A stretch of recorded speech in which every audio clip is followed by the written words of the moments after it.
अब हम बात करते हैं उन मिसाइलों की, उन अटैक्स की जिसने पूरे मिडिल ईस्ट को थर्रा दिया है। उस संकट की हम बात कर रहे हैं जिसमें आने वाले महायुद्ध की आहट है, जिसमें बम, बारूद, मिसाइल, न्यूक्लियर वेपन से हमले वाली टिक टिक है।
अंग्रेजी में एक बहुत पुरानी कहावत है, sometimes deterrence is very important to stop a calamity, यानी कि बहुत जरूरी होता है कुछ ना कुछ ऐसा डेटरेंस हो जिससे कि तबाही ना हो।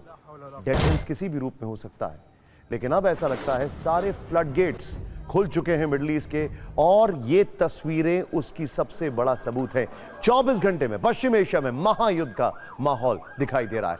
सवाल है कि आगे अब क्या होगा। दुनिया पहले से ही दो युद्ध झेल रही है। एक तरफ रूस और यूक्रेन का युद्ध है कि खत्म होने का नाम नहीं ले रहा है, वहीं इजराइल और हमास के बीच जंगी बिजलियां, मिसाइल और बम से चमकती रहती हैं। दोनों युद्ध के बीच अब नई जंग ने हर किसी को डरा दिया है। आपको 3 देश और 3 चिंगारियों से मिडिल ईस्ट में महायुद्ध वाला चार्ट दिखाते हैं। सीधा आइए यहां पर शुरुआत लेटेस्ट हमलों से करते हैं। आज यानी 20 अप्रैल को इराक में 4 जगहों पर इजराइल ने बमबारी की है। सवाल है कि इस बमबारी का बदला अब इराक कैसे लेगा, फिर इजराइल का अगला कदम क्या होगा। इस हमले से कुछ ही घंटे पहले 19 अप्रैल को इजराइल के बम पॉइंट पर सीरिया था। इजरायली हमलों से सीरिया के 2 शहर दहल गए। इससे पहले नेतन्याहू आर्मी ने बारूदी कहर से ईरान के शहर कपा दिए थे। आज भी ईरान में दहशत है। लगातार बयानबाजी और तैयारियों से ईरान और इजराइल के बीच तनाव बढ़ता जा रहा है। सोचिए, आपको अब विस्तार से बताने का वक्त आ गया है कि कैसे इजराइल ने इंतकाम लिया है, चुन चुनकर शहरों को टारगेट किया है। टाइम्स ऑफ इजराइल के मुताबिक इजराइल एयर स्ट्राइक्स करता है। एयर स्ट्राइक्स ईरान के समर्थित वाली पीएमएफ यानी पॉपुलर मोबिलाइजेशन फोर्सेस के हेडक्वार्टर पर हुई है। बगदाद के नजदीक पीएमएफ के हेडक्वार्टर पर अटैक किया गया। उसकी तस्वीरों ने पूरी दुनिया को हैरान कर दिया गया है। यानी कि इजराइल अब सीधे सीधे टारगेट कर रहा है शैडो बॉक्सिंग के उन किरदारों को जो कि ईरान की तरफ से ग्लव्स पहनाकर सामने आते हैं।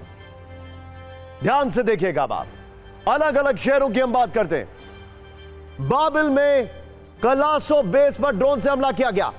एक शख्स की मौत की खबर है, 8 से ज्यादा घायल है। अब आपको बता दें कि कलासू बेस है पीएमएफ का सबसे बड़ा अड्डा। दावा है कि हमले में पीएमएफ का हेडक्वार्टर पूरी तरह तबाह हो गया।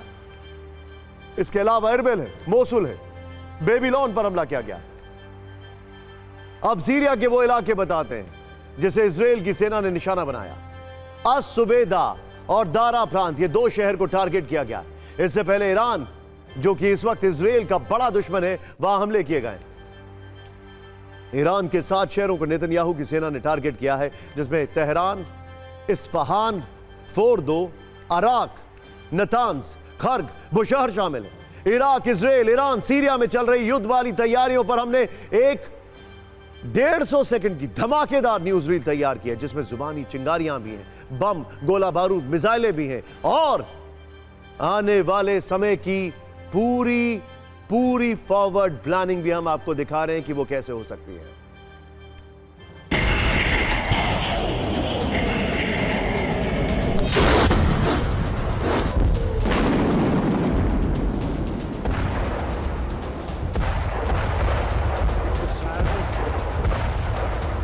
यहां पर सबसे ज्यादा चिंताजनक बात यह है कि 24 घंटे में 3 देशों को इजराइल ने निशाना बनाया है और ईरान खामोश है। क्या यह तूफान से पहले का सन्नाटा है? ईरान कब तक खामोश रहेगा? क्या इस वीकेंड में कुछ बड़ा होने वाला है? सोचिए जरा, इस वीकेंड में क्या कुछ बड़ा होने वाला है? ये नहीं, अब मैं आपको आगे कुछ बताने वाला था, लेकिन हमारे हूटर जी जो हैं उन्होंने ब्रेकर लगा दिया है। क्या करें? बहरहाल सत्ता के सोमवार में आपसे होगी मुलाकात। न्यूज रील्स पूरे हफ्ते की देखिए, शेयर कीजिए और हमें अपना फीडबैक देते रहिए। नमस्कार।